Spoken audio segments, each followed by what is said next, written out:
Jemaat Maha Tuhan, bersoraklah bagi Tuhan.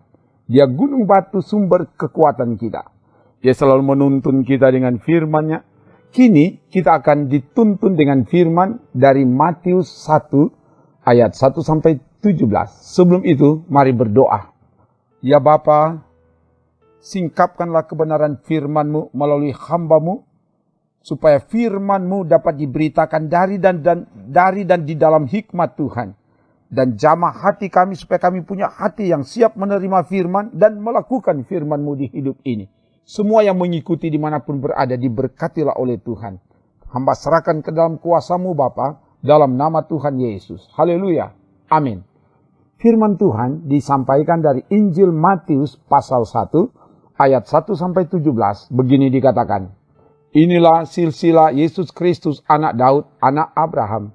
Abraham memperanakkan Ishak, Ishak memperanakkan Yakub, Yakub memperanakkan Yehuda dan saudara-saudaranya. Yehuda memperanakkan Peres dan Serah dari Tamar.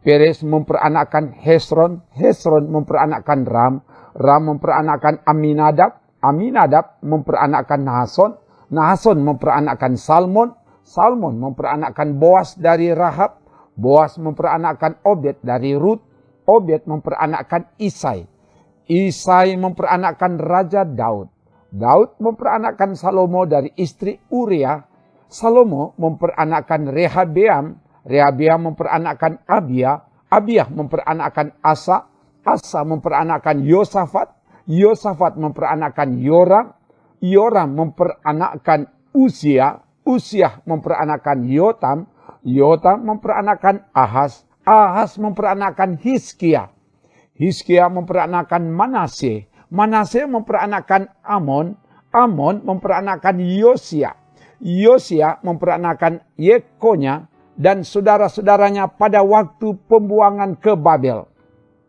Sesudah pembuangan ke Babel, Yekonya memperanakkan Sealtiel, Sealtiel memperanakkan Serubabel, Serubabel memperanakkan Abihud, Abihud memperanakkan Eliakim, Eliakim memperanakkan Asor, Asor memperanakkan Sadok, Sadok memperanakkan Akim, Akim memperanakkan Eliud, Eliud memperanakkan Eleazar, Eleazar memperanakkan Matan, Matan memperanakkan Yakub, Yakub memperanakkan Yusuf suami Maria yang melahirkan Yesus yang disebut Kristus. Jadi seluruhnya ada 14 keturunan dari Abraham sampai Daud, 14 keturunan dari Daud sampai pembuangan ke Babel, dan 14 keturunan dari pembuangan ke Babel sampai Kristus. Demikian firman Tuhan.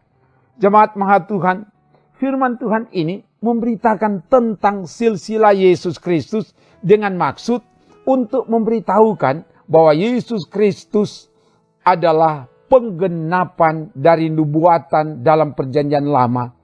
Dan pembuktian historis harus dibuktikan dalam silsilah. Bahwa kelahiran Yesus Kristus cocok dengan nubuat para nabi. Jadi dari silsilah ini disampaikan bahwa kelahiran Yesus Kristus adalah penggenapan dari janji Allah. Dengan demikian, silsilah itu sangat penting dalam merealisasikan rencana Allah. Karena itu, penginjil Matius memulai berita. Inilah silsilah Yesus Kristus, anak Daud, anak Abraham, ayat 1. Hal ini menunjuk bahwa Injil Matius ini ditujukan kepada orang Kristen yang berlatar belakang Yahudi. Sebab Daud dan Abraham adalah tokoh penting dalam kehidupan bangsa Yahudi. Daud sebagai raja terbesar yang membawa kejayaan bangsa Yahudi atau bangsa Israel. Tuhan berjanji bahwa dari keturunan Daud akan datang seorang yang akan memerintah tahtanya selama-lamanya. 2 Samuel 7 ayat 16. Yesus anak Daud, penguasa yang dijanjikan yang sudah datang.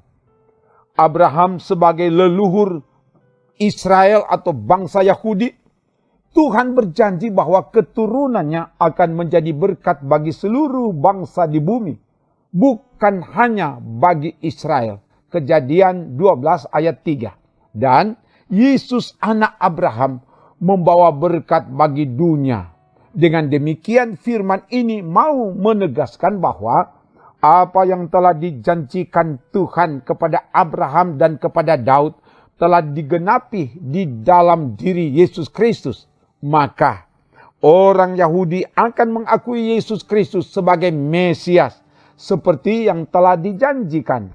Mesias dari bahasa Ibrani Masyiach yang berarti yang diurapi. Hal ini menunjuk pada seorang pemimpin atau raja. Mesias adalah seorang pemimpin yang akan membebaskan orang Yahudi. Yesaya 61 ayat 1. Pembebasan yang dilakukan oleh Yesus bukan hanya untuk orang Yahudi atau orang Israel saja, tapi untuk seluruh dunia. Itu artinya keselamatan yang dikerjakan oleh Yesus bukan hanya orang Yahudi, tapi terbuka bagi semua bangsa dan semua orang. Karena itu Injil Matius menyebutkan 4 perempuan dalam garis keturunan, yaitu Tamar, Rahab, Rut, dan Betseba.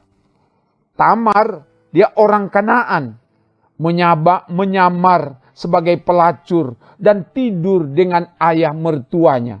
Kejadian 38 ayat 13-26. Rahab juga orang Kanaan, adalah seorang pelacur. Nanti dilihat Yosua 2 ayat 1. Rut adalah seorang janda dan orang asing dari Moab.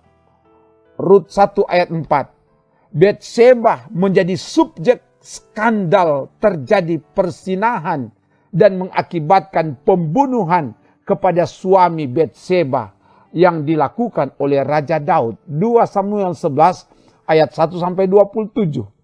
Tamar, Rahab, dan Rut bukan orang-orang Yahudi. Demikian juga Betseba menikah dengan Uria orang Het, menjadi bagian dari keluarga yang bukan Yahudi.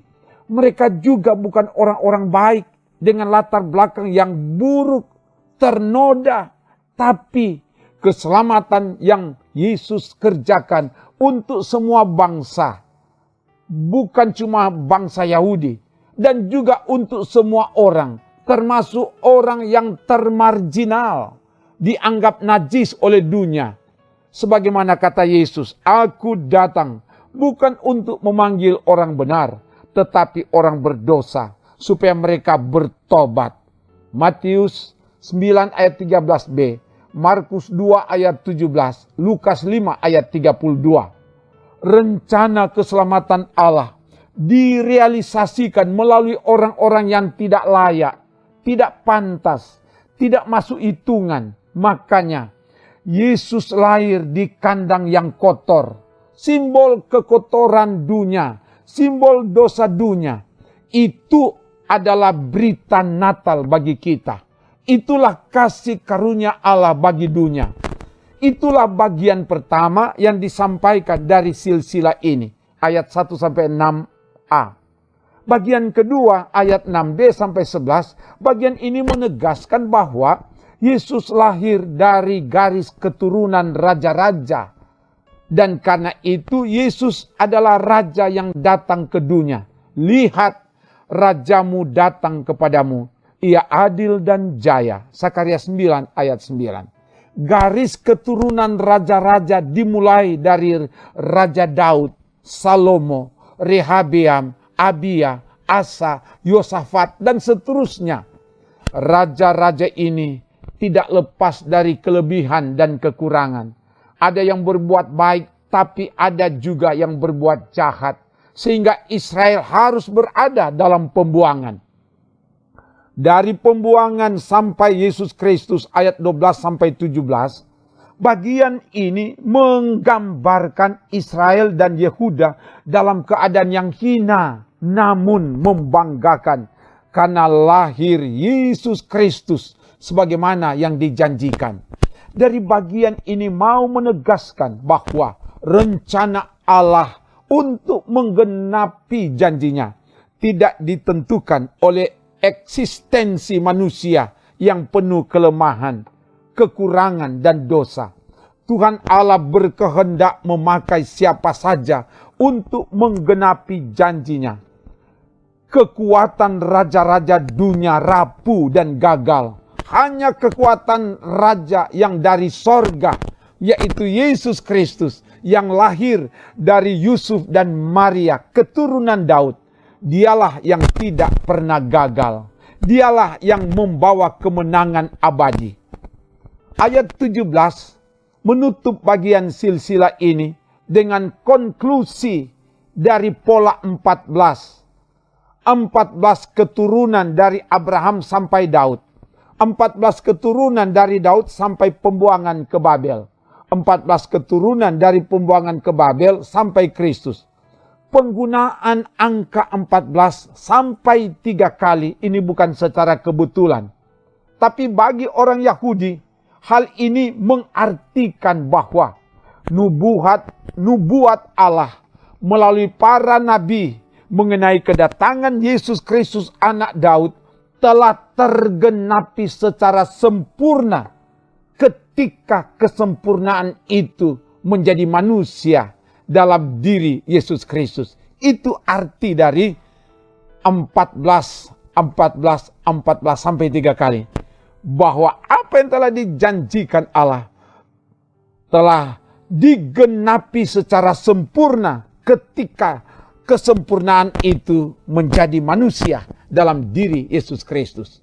Jemaat Maha Tuhan, dari bagian firman ini disampaikan kepada kita bahwa pertama, janji Allah kepada Abraham untuk memberkati seluruh bumi dan janji Allah bahwa akan datang seorang raja dari keturunan Daud yang membebaskan dan menyelamatkan. Janji itu telah digenapi secara sempurna di dalam diri Yesus Kristus yang lahir dari keturunan Daud melalui Yusuf dan Maria. Itulah berita sukacita Natal di Minggu Advent ini. Yang kedua, penggenapan janji Allah yang membebaskan dan menyelamatkan melibatkan semua bangsa dan semua orang, sekalipun dari latar belakang yang tidak layak, tidak pantas, dianggap najis oleh dunia, supaya manusia sadar bahwa keselamatan yang didapat bukan karena kepantasan dan kelayakan manusia, tetapi semua cuma karena kasih karunia Allah. Manusia tidak punya andil sedikit pun. Tidak ada alasan untuk bermegah dan berbangga, apalagi menyombongkan diri. Kita hanya boleh bermegah di dalam Tuhan yang telah menganugerahkan keselamatan itu. Ketiga, hargai, hormati, dan terima silsilah yang ada. Baik buruk, benar salah, kaya miskin, populer atau tidak, setiap pribadi. Tuhan punya rencana dalam setiap garis keturunan kita. Apapun keberadaan status kita, mungkin saat ini kita menganggap diri kita, hidup kita sudah rusak, terjebak alkohol, narkoba, perselingkuhan, judi, pencurian, korupsi, kekerasan dalam rumah tangga. Apapun keadaan kita, Tuhan mengasihi kita. Tuhan mengasihi saudara. Di mata Tuhan kita berarti dan berharga. Firman katakan, engkau berharga dan mulia di mataku. Aku mengasihi engkau. Yesaya 43 ayat 4a. Di menyambut dan merayakan Natal, mari buka hati. Jadikan hati kita bagaikan palungan yang kotor, supaya Yesus lahir di hati kita dan membaharui hidup kita. Karena untuk itulah Yesus datang mencari, menemukan, dan menyelamatkan kita. Terpujilah nama Tuhan. Haleluya. Amin. Mari berdoa. Terima kasih Bapa. Firman telah diberitakan. Biarlah kebenaran firman melengkapi kami untuk melaksanakan tanggung jawab pelayanan yang Engkau ada percayakan kepada setiap kami. Dan semua yang mengikuti dengan taat dan setia, dimanapun mereka berada. Biar Tuhan jamah, yang lemah dikuatkan, yang sakit disembuhkan, yang berkekurangan dicukupi, yang berselisih paham didamaikan. Engkau Allah Raja Damai, biar Engkau tolong kami, supaya kami dapat hidup rukun dan damai, sehingga kami menikmati berkat kini dan ke depan. Dalam nama Tuhan Yesus. Haleluya. Amin. Demikian pelayanan firman dan doa. Tuhan Allah oleh kasih-Nya menyertai, menolong, memberkati, dan menyelamatkan kita kini dan seterusnya. Amin. Trims.